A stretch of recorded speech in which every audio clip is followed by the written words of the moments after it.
Paulo Sousa only took over the Polish national team in January 2021, and he quickly moved them away from a back four to bring in his favoured back three.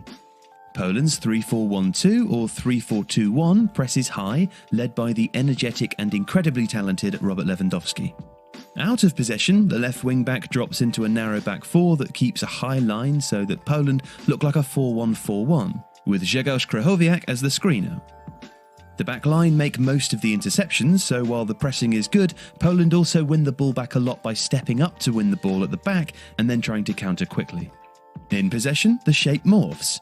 The left wing-back pushes up, and if the player's on the right, he'll hold the position while Jakub Moder pushes out right from central midfield so that the shape is almost a 3-3-3-1. Poland are a direct side but will look to build in a diamond shape with 6 players ahead of the ball, staggered through the lines before going quickly up the pitch. Poland have a lot of technically adept footballers in midfield too, who can and will push up to support attackers.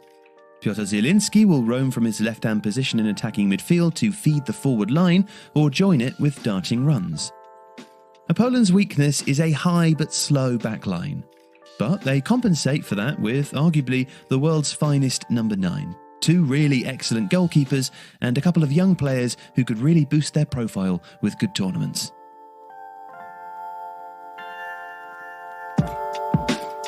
Slovakia are coached by Stefan Tarkovic, who, despite an undistinguished club career, has significant international experience as Slovakia's assistant since 2013, before stepping up to the main role this year.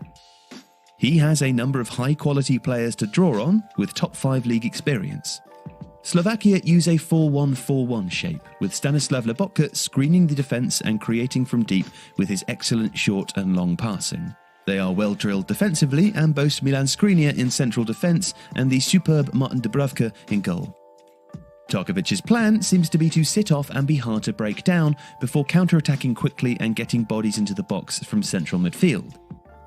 Slovakia tend to invite the opposition forwards onto their 4-5-1 block, then press once the ball is in midfield.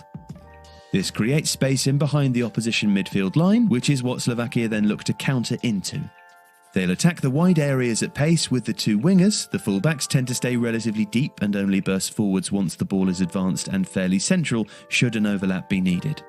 The centre forward is there to hold the ball up and draw defenders, and most of Slovakia's danger comes from the wide players pulling back the ball for on-rushing midfielders like Marek Hamšík. They are good at getting in behind high defensive lines and also pose a significant threat from set pieces, where flick-ons to a second man look to be a favourite ploy. There is enough quality and experience in the squad to be promising, but the absence of a quality striker could hamper the team.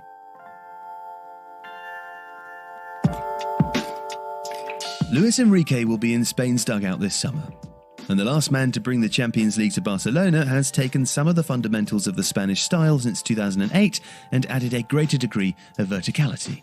Spain will still play out from the back, and they have a number of technically proficient passing centre-backs who will ensure that they can move the ball quickly up the pitch.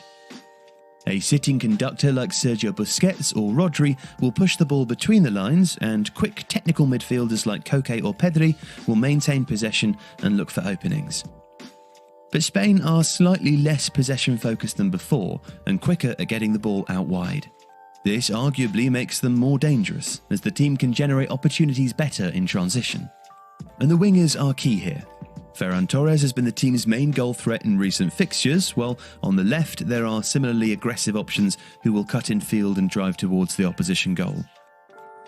The fullbacks will also have a key role, providing a combination of stability in midfield and overlaps on the attack out wide once the wingers move infield.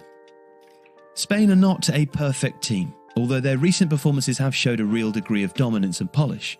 David De Gea has been benched at club level, and there is a lack of depth in goal, while no centre-forward has really convinced. But when Spain can press and pass as effectively as they do, and the goals are coming from elsewhere, these may not be hugely significant issues. Still, while they should comfortably emerge from their group, Spain remain less than a sure thing. A thumping 6-0 win over Germany in late 2020 aside, results haven't been overwhelmingly impressive over the past year.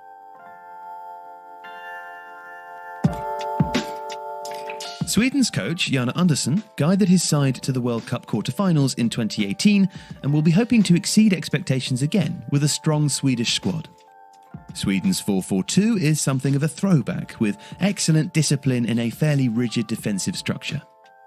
Fullbacks who get forwards and wide attackers who can stay relatively wide or cut in field, especially Emil Forsberg on the left. Sweden generate a lot of their chances through crossing, and the fullbacks can cross dangerously from relatively deep positions. They'll be without Zlatan Ibrahimovic though, who's been ruled out with injury. But Viktor Claesson is a danger pushing up from central midfield, and Alexander Isak has enjoyed another good season with Real Sociedad. But Sweden are adding a little more subtlety to their game too. In Dejan Kulusevski and Alexander Isak, they have two attackers of very different profiles, but who bring more guile and mobility to the front line. Kulusevski in particular gives Sweden a better ball-carrying presence than they've previously been able to call upon.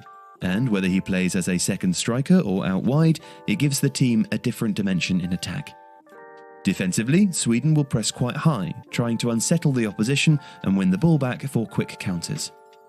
The defence, marshalled by Victor Lindelof, is good in the air, so expect Sweden to pack the centre, try to force opponents wide, and then deal well with the resulting crosses.